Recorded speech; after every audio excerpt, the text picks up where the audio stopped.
السلام علیکم ورحمۃ اللہ وبرکاتہ۔ وعلیکم السلام۔ الحمد للہ الکبیر المتعال، والصلاة والسلام علی النبی المصطفیٰ وعلی آلہ وصحابتہ الابرار ومن تبعہم بإحسان الی یوم التناد۔ قال اللہ تبارک وتعالی: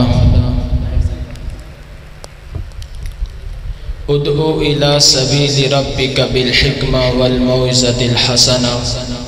وقال شاعر: اور جن کا ہر پیغام پیغام میں رب جہاں ہو، جن کا ہر پیغام پیغام میں رب جہاں، ایسے پیغمبر کے پیغامبر اہل الحدیث ہیں، اور رازدان گلستان کا ہے یہی فیصلہ، رازدان گلستان کا ہے یہی فیصلہ۔ دین ہے ایک لفظ، اس کا ثمر اہل الحدیث ہے۔ سامعین محتشم اور سما آسمانی علم کے تابندہ ستاروں، قطرے کی وسطوں پر چھپے افق کے کناروں پہ رقص کرتے اور زمین کی پشت پر بکھرے جن حقائق کو الفاظ و معنی کے لبادے میں لپیٹتے ہوئے آپ کی سماعتوں کے حوالے کرنے چلا ہوں، اس کا عنوان ہے برے صغیر کے اندر علماء اہل الحدیث کا کردار اور قربانیاں۔ حضرات محتشم ذرا توجہ فرمائیں، جب میں نے طریق کے اوراق کو کھنگالنے کی کوشش کی تو مجھے پتا چلا کہ عرب کے اندر بڑے علماء اہل الحدیث کی تاریخ عرب میں تاریخ اسلام سے کچھ عرصہ بعد ہی شروع ہو گئی۔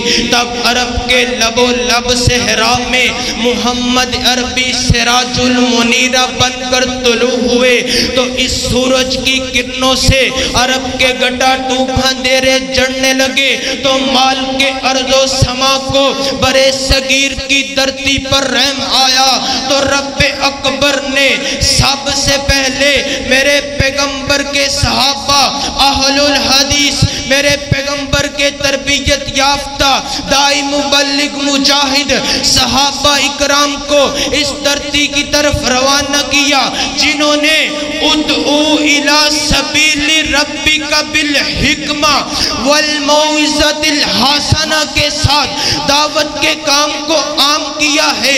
حضرات علماء اہل الحدیث کا تذکرہ سننا ہے تو سن لیجئے، علماء اہل الحدیث نے حدیث کے علم کو اس وقت بلند کیا جب حدیث کو بطور تبرک پڑھا جاتا تھا۔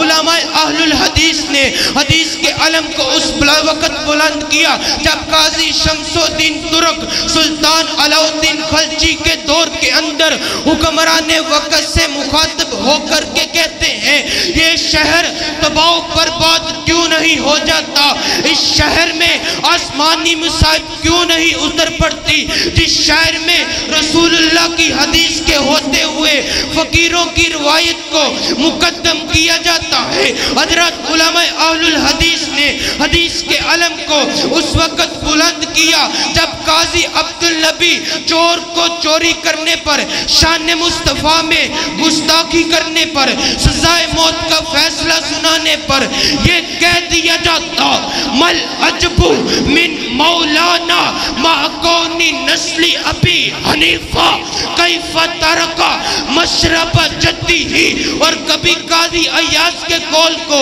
یہ کہہ کر دھدکار دیا جاتا، لا عبرت لقول ایاز فإنہ مالکی۔ حضرات علماء اہل الحدیث نے اس وقت حدیث کے علم کو بلند کیا جب علامہ ناصر الدین امام کے قول کے سامنے حدیث پیش کرتے ہیں، آگے سے قاضی علم اللہ بیجاپوری تلوار نکال کر قتل کرنے کی کوشش کرتے ہیں۔ حضرات گفتار پیش کیا اہل الحدیث نے، کردار پیش کیا اہل الحدیث نے، جان پیش کی اہل الحدیث نے، وہ اپنے باپ کو سب کچھ قربان کیا اہل الحدیث نے، آپ آپ شخصیات کی شکل میں دیکھ لیں، آپ طریق کی شکل میں دیکھ لیں، اہل الحدیث آپ کو دمکتے ہوئے چمکتے ہوئے نظر آئیں گے۔ حضرات میں بتلاتا ہوں اہل الحدیث نے کیا کیا قربانیاں پیش کی۔ میں نے طریق سے سوال کیا علماء اہل الحدیث کا کردار تو بتا۔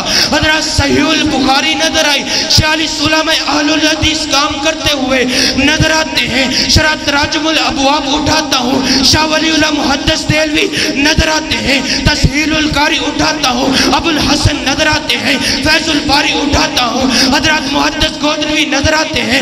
میں نے درس البخاری اٹھایا، مولانا خالد کرچاکی نظر آئے۔ میں نے صحیح المسلم کو دیکھا، 11 علماء اہل الحدیث کام کرتے نظر آتے ہیں۔ السراج الوہاب دیکھتا ہوں، مناف صدیق الحسن نظر آتے ہیں۔ النجم الوہاب دیکھتا ہوں، محدث گودنوی نظر آتے ہیں۔ میں نے جامع ترمذی کو دیکھا، 12 علماء اہل الحق نظر آتے ہیں۔